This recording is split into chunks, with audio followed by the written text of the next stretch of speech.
অনেক অনেক দিন আগের কথা। এক গ্রামে বাস করত এক নাপিত। সে ছিল বেজায় অলস, কিন্তু বুদ্ধিতে খুব পাকা। কাজ করার চেয়ে গাছের নিচে ঘুমানোই ছিল তার সবচেয়ে প্রিয় কাজ। ওগো শুনছো? সারা দিন শুধু কুম্ভকর্ণের মতো ঘুমাবে, ঘরে এক ফোঁটা চাল নেই। আহা, থামো থামো, আমি তো চিন্তাই করছিলাম কিভাবে বড়লোক হওয়া যায়। চিন্তা করে পেট ভরে না। যাও বন থেকে কাঠ কেটে আনো, না হলে আজ ঘরে ঢুকবে না। অগত্যা বেচারা নাপিত তার ঝুলি আর আয়নাটা নিয়ে বনের পথে রওনা দিল।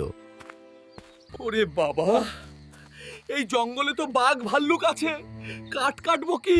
প্রাণ বাঁচানোই তো দায়। হালুম, অনেক দিন মানুষের মাংস খাইনি, আজ তোকে দিয়ে নাস্তা করব। নাপিত ভয়ে কাঁপতে শুরু করল, কিন্তু তখনই তার মাথায় এক বুদ্ধি খেলল। চুপ কর বোকা বাঘ, আমিই তোকে খুঁজছিলাম, তুই নিজেই এসে ধরা দিলি। মানে তুমি আমাকে খুঁজছো কেন? ভয়? আরে আমি হলাম বাঘ শিকারী, রাজা আমাকে 10টা বাঘ ধরতে পাঠিয়েছেন। এই দেখ, একটা তো আমার ঝুলিতেই আছে। ওরে বাবা, সত্যি তো, ওর ঝুলির ভেতর সত্যিই একটা বাঘ আটকা পড়ে আছে। এবার তোকে ধরে আমার ঝুলিতে ভরবো, তাহলে 2টো বাঘ হবে।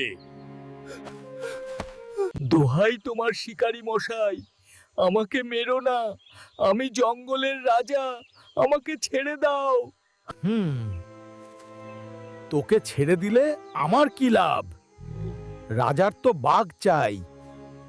এই নাও আমার সব গুপ্তধন, সোনা দানা সব তোমার, শুধু আমাকে যেতে দাও। ঠিক আছে, তুই যখন এত করে বলছিস, তোকে ছেড়ে দিলাম, কিন্তু সাবধান, আর কখনো আমার সামনে আসবি না। বাঘ জান বাঁচিয়ে দৌড় দিল।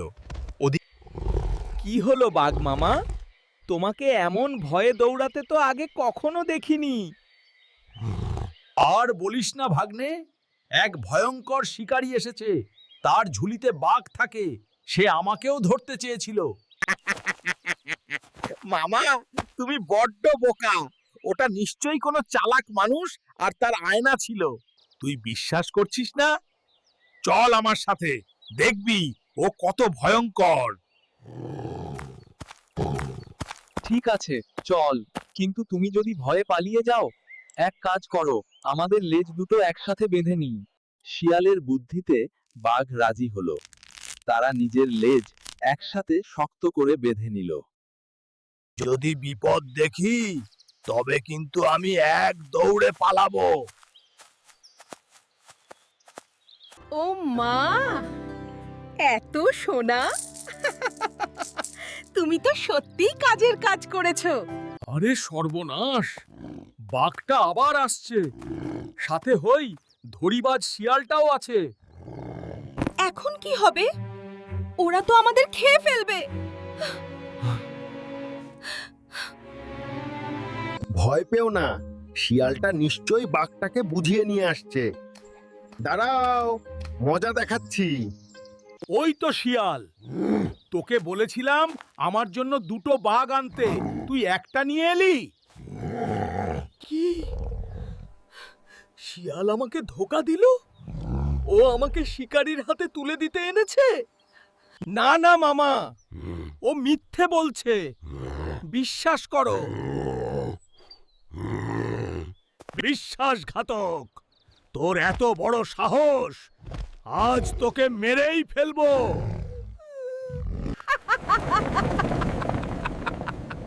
যা পালা, আর কোনোদিন এদিকে আসবি না। বাঘ সেই যে দৌড় দিল, আর কোনোদিন ওই গ্রামের ধারে কাছেও আসেনি। বুদ্ধি থাকলে বাঘের গলা থেকেও সোনা আনা যায়।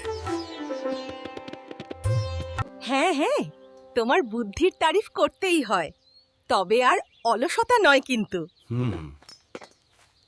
আরে বাঘ তাড়ানো কি কম পরিশ্রমের কাজ? সেই থেকে নাপিত আর তার বউ সুখে শান্তিতে বাস করতে লাগলো। আর গ্রামের লোক জানল, গায়ের জোরে নয়, বুদ্ধির জোরেই দুনিয়া জয় করা যায়। গল্পটি ভালো লাগলে লাইক ও সাবস্ক্রাইব করতে ভুলবেন না। দেখা হবে পরের গল্পে।